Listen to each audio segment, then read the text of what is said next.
안녕하세요. 허당 김동문입니다. 지난 편에서 저는 제가 태어나서 얻은 첫 번째 별명이 송충이라고 했었습니다.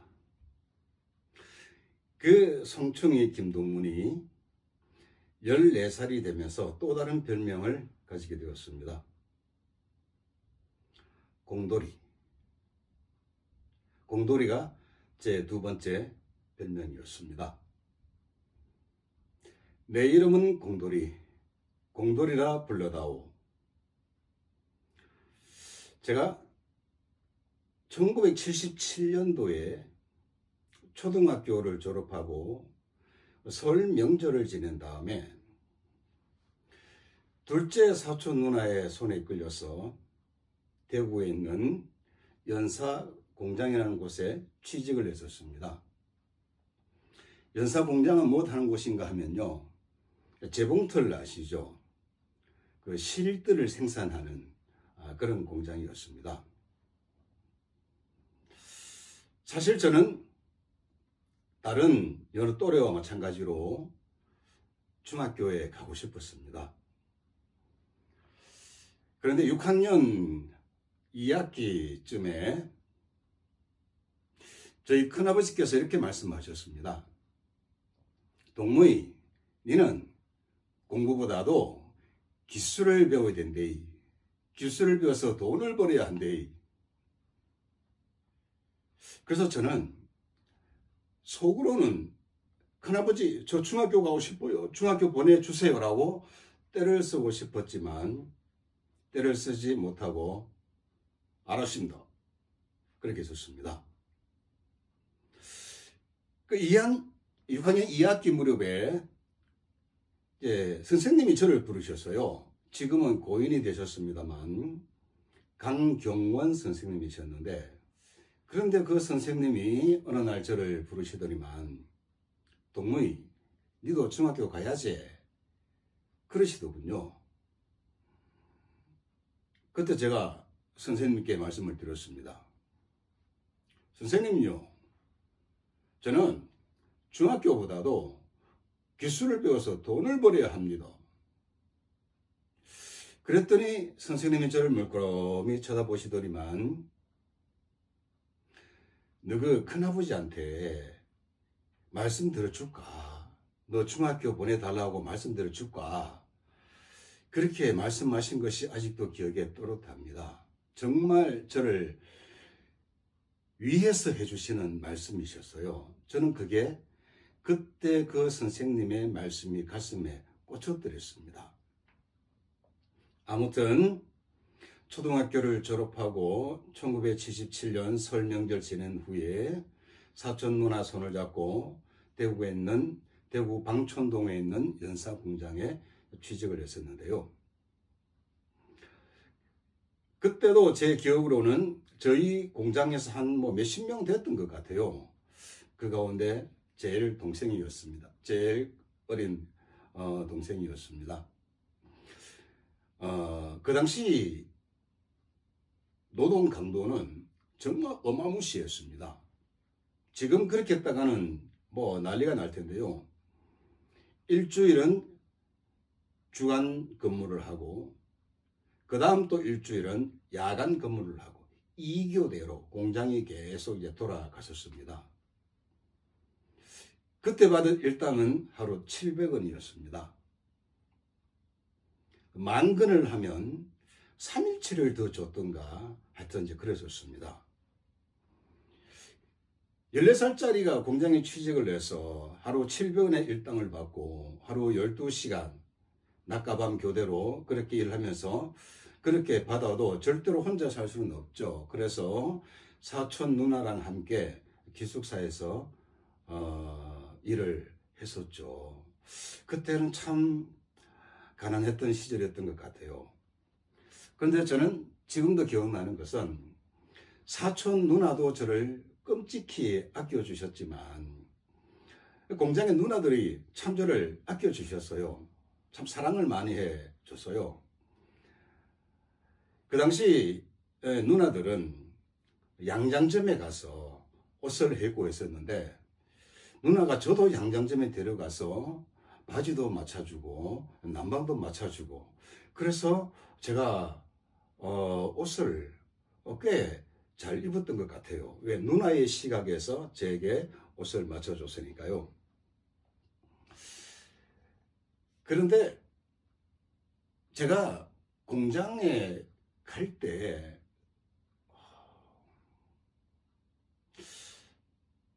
설명절 지나고 나서 이제 누나 손잡고 공장에 가기 위해서 이제 신장로에 가는, 신장로에서 버스를 타고 그렇게 갔으니까, 신장로에 기다리고 있는데 버스가 와서 이제 누나 손잡고 버스에 오르는데 제 등 뒤에서 큰어머니가 이렇게 외치시는 거예요. 동문아, 건강하거래. 그 소리를 듣고 제가 뒤를 돌아보면서 이렇게 외쳤습니다. 큰엄마요, 걱정 마이소. 제가 돈 많이 벌어오겠습니다. 그렇게 공장에 갔었거든요.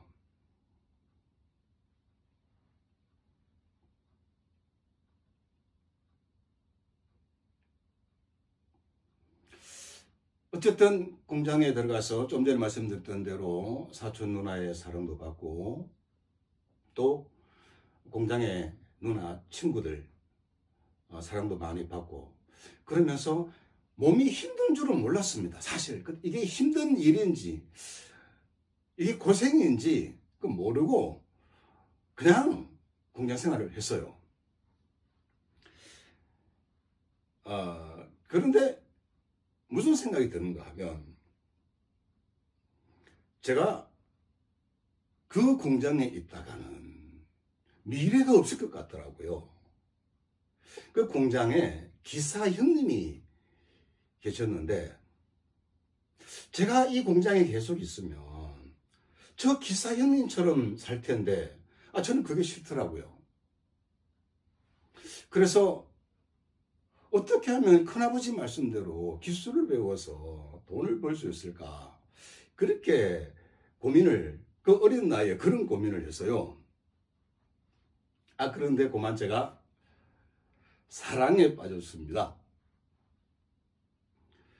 저희 공장 바로 옆에 또 다른 공장이 있었는데, 그 이제 공장 유리창이 서로 마주보고 있었어요.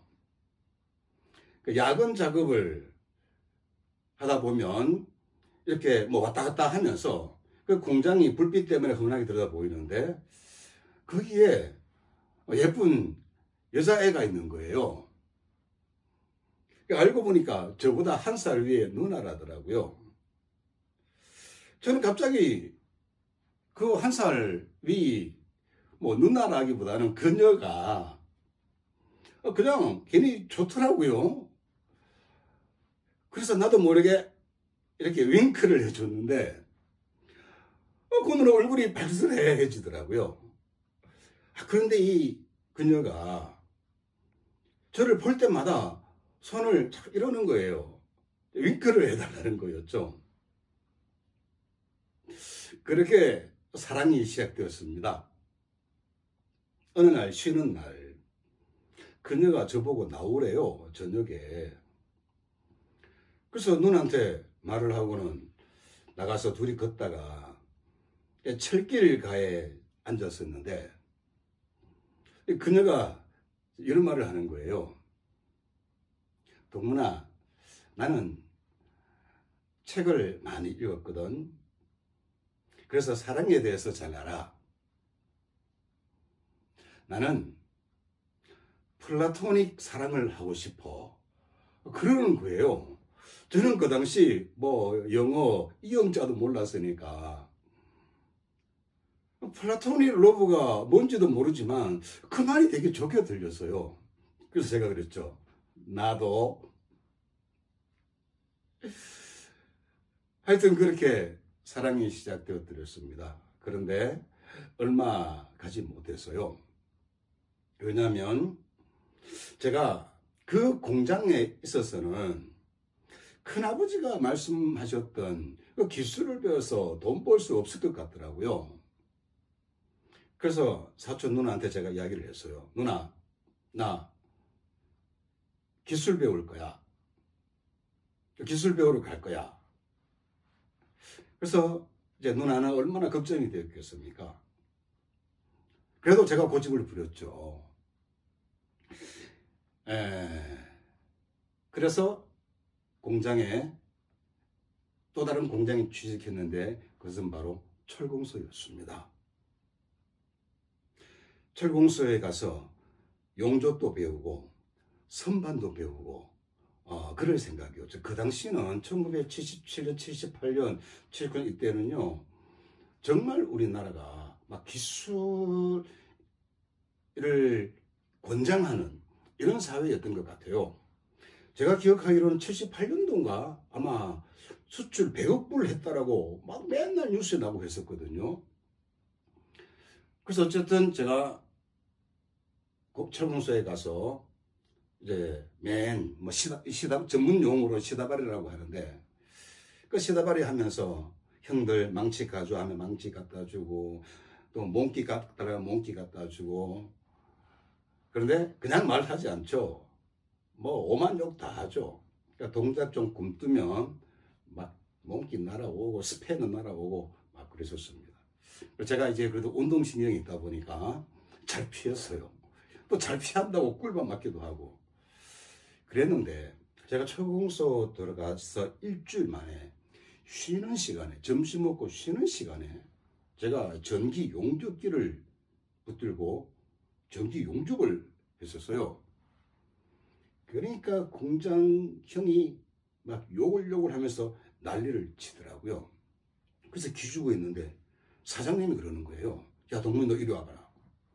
너 이거 한번 해봐라. 근데 그 세부치를 주면서 용접을 해보라는 거예요. 이제. 그래서 제가 용접을 했죠. 그랬더니 사장님이 요놈 요거 신통하네, 요 영리하네 그러면서 그 사장님이 저를 많이 이뻐해 줬습니다. 그런데 그 철공소들이 이제 그 당시 불경기구 하다 보니까 영세 철공소다 보니까 좀 오래 가지 못했던 것 같아요. 그래서 그 다음에 취직한 곳이 바로 옆 동네에 있는 대구 비산동이라는 곳인데 거기서 이제 직물 기기를 만드는 공장에 역시 뭐 시다바리로 들어갔죠. 거기서 제일 막내였는데 그런데 그 공장의 한 200m 아래에 중학교가 있었어요. 중학교 애들이 오후에 학교를 마치면 저희 공장 옆으로 지나가는 거예요. 그 공장은 직물 기계를 만들다 보니까 그 공장에서 기계를 돌리다가 주물 기어가 이빨이 많이 빠지고 그래요. 그러면 기름 묻은 그 기어를 갖고 와서 이제 용접을 해달라고 하거든요. 그러면 온 몸이 이제 얼굴도 시커매지죠. 그런데 오후에 학교 시간이 되면 내 또래 애들이 제 옆을 지나가니까 너무 창피스러웠어요. 그래서 그 친구들이 지나갈 때쯤 되면 저는 뒤로 돌아 앉아서 일을 했었던 기억이 납니다. 그러면서 저는 진짜 공부를 하고 싶었거든요. 6학년 담임 강경원 선생님이 그랬잖아요. 동무이 니는 중학교 가야 되는데 니는 공부해야 되는데 그 말에 저는 가슴에 꽂혔었기 때문에 어릴 때부터 저는 공부해야 된다는 생각이 있었습니다. 그래서 공장에 들어가서 일을 하면서도 저녁이 되면 제가 기초 영어책 사다가 알파벳부터 배웠고요. 그래서 뭐 단어들도 배우고 혼자서 그렇게 그런 중에 검정고시라는 게 있다는 것을 알게 되었습니다. 그래서 사장님한테 말씀을 드려서 저 저녁에 검정고시 학원 다니렵니다. 그래서 검정고시 학원에 갔는데 한 달 정도밖에 못 다녔어요. 왜냐하면 공장이라는 게 일이 들어오면 낮과 밤을 가리지 않고 일을 해야 되니까 갑자기 공장이 바빠지더라고요. 혼자 빠질 수는 없으니까 같이 잔업을 하고, 그러면서 이제 검정고시 학원에 들어갔지만 한 달 정도밖에 다니지 못하고 그만두게 되었습니다. 그때 그 사장님 집, 제가 잠은 공장 사무실에서 자고 밥은 삼시세끼 사장님 댁에서 먹었어요. 그 사장님도 그 사모님도 저를 참 이뻐해 주셨어요. 그런데 이제 공부는 하고 싶은데 그게 자꾸 이제 막히니까 마음이 좀 괴로웠고, 그런데 그 괴로워도 밤에 혼자 있으면 책을 참 많이 봤습니다. 알프스 소녀 하이디, 빨강머리 앤, 뭐 로미오와 줄리엣, 또 그런 걸 보다가 나중에 태평양 전쟁이라는 전직, 그 당시에 전집이 좀 많이 이제 막 배포되는 이런 시기였어요. 그래서 참 책을 많이 보고 그러다가 좀 글을 쓰고 싶더라고요. 그래서 글을 쓰기 시작했는데 그때가 17살쯤이었나? 근데 왜 주간 경향이나 썬데이 서울 이런 게 있었잖아요. 그 공장의 형들이 그런 잡지를 보다 보니까 저도 덩달아 이제 보게 되죠. 그런데 거기에 사랑의 체험수기 뭐 이런 코너가 있더라고요. 그래서 제가 사랑의 체험수기를 썼어요. 누나랑 공연 다닐 때 그녀와의 사랑 이야기가 아니라 순수 창작으로. 그랬더니 그게 덜컥 그 책에도 실리더라고요. 그러면서 그 당시에 전상국이라는 작가가 있었는데 그 작가님이 이제 평가도 해주시고, 그렇게 다니던 중에 늘 이제 공장에 뭐 수리하러 오던 제 또래 친구가 있었는데 어느 날, 야 동문아, 너 나랑 좋은데 한번 가볼래? 그러는 거예요. 그래서 뭔데? 그러니까 저녁에 몇 시에 오겠대요. 저를 데리러. 그래서 따라가 보니까 대구는 향천동이 유명하거든요. 향천동에 그 당시에 이 고고클럽이 많았어요. 저를 이제 고고클럽에 데려간 거죠. 그래서 그 고고클럽에 가서 뭐 막 막춤을 추는 거죠. 별천지였습니다. 그래서 그만 제가 17살 때 고고장을 드나들면서 미성자였죠. 그런데 제가 공장 생활을 하다 보니까 머리를 기르니까 미성년으로 안 보는 거죠. 조숙했었겠죠. 그만 춤바람이 나버렸어요. 그러다가 그 공장도 나오게 되었습니다. 바람이 든 거죠. 뭐 대책도 없이 나왔어요. 그러면서도 나는 공부를 해야 되니까 여기 있으면 공부를 제대로 못하구나. 그래서 공장보다는 공부를 할 수 있는 직장을 찾자. 그래서 들어간 곳이 그 외판원이었습니다. 여러분 기억하시는 분이 계실지 모르겠지만 전화기에 그 소화기가 이제 그 침튀고 하면 곰팡이가 많이 있으니까 그 위생을 위해서 이제 녹색으로 된 그걸 이제 딱 붙이는 게 있었습니다. 씌우는 게 있었어요. 그거 파는 회사에 들어갔어요. 잘 될 리가 있겠습니까? 그러면서 거기 오는 뭐 사람들은 다 저보다 나이가 몇 살은 위, 다 이제 성인 청년들이 있었으니까 그 형들 따라서 뭐 술집도 다니고 그랬었죠. 그러다가 자칫하면 제가 큰일 나겠다 싶어가지고 더 이상 여기 단설 안 되겠구나 해서 들어간 곳이 연탄 보일러를 만드는 또 공장이었습니다. 거기도 기숙사 생활을 했었는데 뭐 월급은 얼마 받았는지는 모르겠어요. 근데 뭐 1,000원은 좀 넘었던 것 같아요, 일당이. 그런데 그 공장이 지금으로 말하면 경영난을 많이 겪었어요. 경영난을 많이 겪던 중에 한겨울날 사장님이, 그때가 1980년도인가 81년도인가, 그런데 그만 도망을 가버렸습니다. 다 그 사람들이 몇 달째 월급을 못 받았었거든요.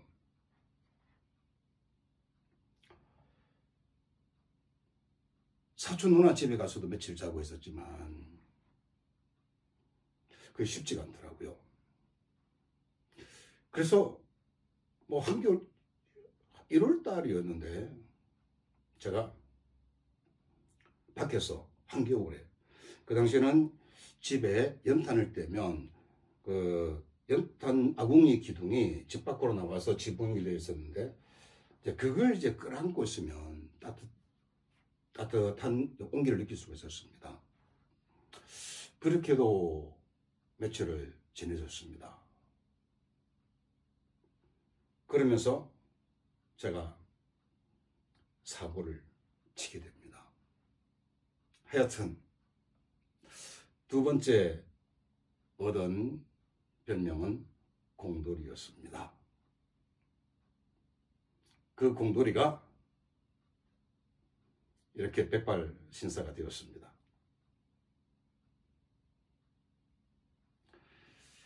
다음 편에 또 만나 뵙도록 하겠습니다.